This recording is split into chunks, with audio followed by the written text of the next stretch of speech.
Good morning, everyone. This is me, Vivek, and the topic for the day is semiconductor crisis in world and India. जो आपने news में सुना होगा semiconductor crisis हुए थे, तो वो किस वजह से हुए थे और सेमीकंडक्टर क्या होता है, तो इस टॉपिक में हम ये देखेंगे आज के दिन में। सेमीकंडक्टर क्या होता है? Materials having conductivity between insulators and the conductors, है ना। इंसुलेटर क्या होता है? इंसुलेटर होता है जो इलेक्ट्रिसिटी कंडक्ट नहीं करता है, ठीक है। और कंडक्टर्स क्या होते हैं? जो इलेक्ट्रिसिटी बहुत अच्छे से कंडक्ट करते हैं।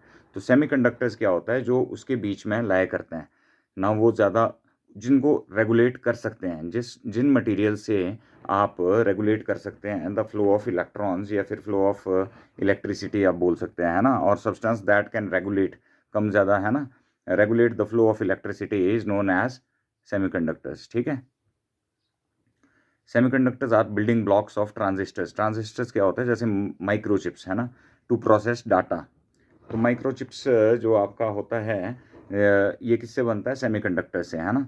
और विदाउट माइक्रोचिप्स, अगर माइक्रोचिप्स ना हो, so you can't have ACs या आपके वॉशिंग मशीन्स, है ना, मोबाइल फ़ोन्स और एनी इलेक्ट्रॉनिक डिवाइस, मतलब वो नहीं होगी आपके पास, ठीक है।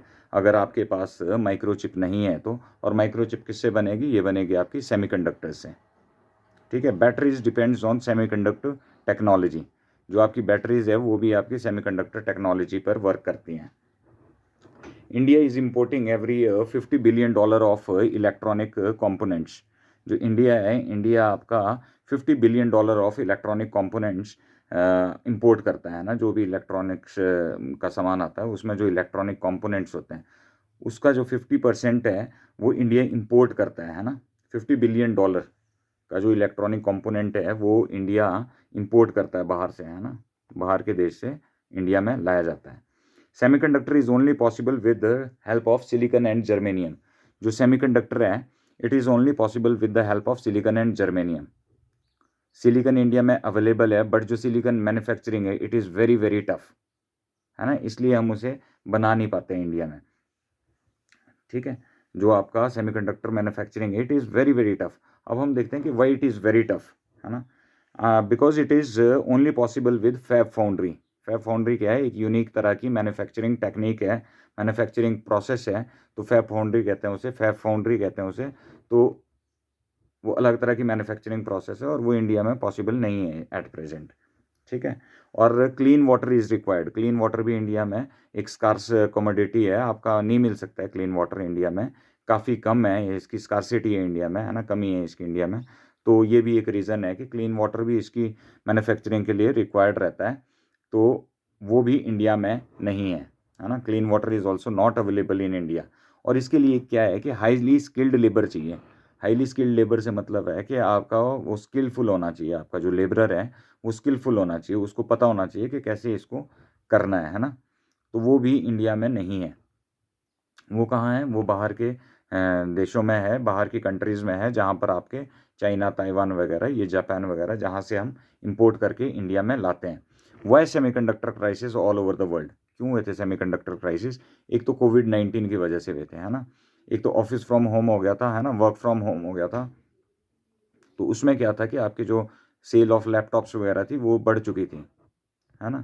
और दूसरा क्या कारण था इसका? रेनेसास इलेक्ट्रॉनिक्स, जो आपकी जापानीज़ कंपनी है, उसमें आग लग गई थी एंड इट स्टॉप्ड मैन्युफैक्चरिंग, ठीक है। रेनेसास जो एक कंपनी है, रेनेसास इलेक्ट्रॉनिक्स नाम से, ये जापानीज़ कंपनी है, उसमें it caught fire and semiconductor manufacturing was stopped, ठीक है। और इसमें आपके यूएसए चाइना का भी एक एंगल आता है। USA China trade war, USA ने सैंक्शंस लगा दिए थे। और क्योंकि यूएसए क्या है? टेक्नोलॉजी क्रिएटर है, और चाइना क्या है आपका? इट इज़ प्रोड्यूसर, है ना। वो आपका प्रोड्यूसर है, जो आपकी टेक्नोलॉजी उसको प्रोड्यूस करता है आपका चाइना। और जो आपका उसका क्रिएटर है, जहाँ पर ये टेक्नोलॉजीज एमर्ज होती हैं, वो है आपका यूएसए, ठीक है। तो ये तीन रीजंस थे इसके।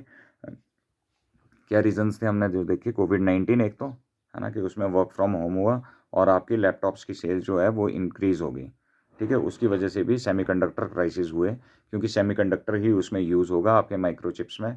और माइक्रोचिप्स में जब सेमीकंडक्टर यूज़ होगा तो आपके लैपटॉप्स में भी वही चीज़ यूज़ होगी, इलेक्ट्रॉनिक मीडिया में वही चीज़ यूज़ होगी।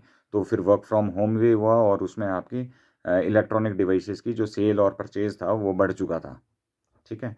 और दूसरा कारण ये भी था कि जैसे वो सेम ही बात है कि आपका जो बच्चे थे वो भी घर से पढ़ रहे थे, तो उन्होंने भी इलेक्ट्रॉनिक मीडिया इंस्टॉल किया होगा एट द वाइडर रेंज, तो वो भी आपका एक कोविड-19 की वजह से ही इसका वो रहा है, मतलब कि रिस्पॉन्सिबल रहा है, ठीक है। दूसरा हमने किया कि रेनेसास इलेक्ट्रॉनिक्स जो आपकी जापानीज़ कंपनी है, it caught fire and stopped manufacturing, ठीक है। तीसरा हमने क्या किया कि यूएसए चाइना ट्रेड वॉर है और यूएसए ने सैंक्शंस लगाए होंगे, सैंक्शंस लगाए थे, और यूएसए क्या है, टेक्नोलॉजी क्रिएटर है, और चाइना क्या है, टेक्नोलॉजी प्रोड्यूसर है। अब देखते हैं हम two biggest import bills of India. जो सबसे बड़े इंपोर्ट बिल्स हैं इंडिया के, इंडिया इंपोर्ट करता है बाहर की कंट्रीज से, और उसके जो दो सबसे बड़े इंपोर्ट बिल्स हैं वो क्या है, वो है आपके कि dependent on Saudi Arabia, Iran and USA for crude oil. जो आपका कच्चा तेल होता है उसके लिए India is dependent on Saudi Arabia, Iran and USA. Crude oil के लिए डिपेंडेंट होता है, और वो एक सबसे बड़ा बिल है, इंपोर्ट बिल है इंडिया का, ठीक है, जो बाहर से परचेज करते हैं और उसके लिए जो पे करना होता है, तो it is one of the biggest import bills of India. और दूसरी क्या चीज़ है, and it is also India is also dependent on China, Taiwan and Japan for electronics and semiconductors, ठीक है। ये दो रीजंस हैं, दो रीजंस नहीं हैं, दो इंपोर्ट बिल्स हैं। एक तो आपका जो आपका इलेक्ट्रॉनिक्स का सामान है, जितना भी इलेक्ट्रॉनिक्स का सामान इंपोर्ट होता है, India is dependent on China, Japan and Taiwan, ठीक है। एक ये पॉइंट लिख सकते हैं आप कहीं पे भी, और एक ये पॉइंट याद रखिए कि import bill of that India is also dependent for crude oil on Saudi Arabia, on on USA and on Iran. USA, China, USA, Iran and Saudi Arabia, ये क्रूड ऑयल के लिए डिपेंडेंट है India. और electronics और semiconductor जो भी आपका components आता है वो जापान, चाइना और ताइवान पे डिपेंडेंट है। तो यही देखा है हमने कि ये सेमीकंडक्टर क्राइसिस क्यों हुए थे वर्ल्ड में और इंडिया में, तो इसके बारे में आपको एक ब्रीफ सी इंट्रोडक्शन मैंने बताई अभी, ठीक है। तो इस टॉपिक में इतना ही था, ये छोटा सा ही टॉपिक था। I will meet you in the next video, bye bye, take care.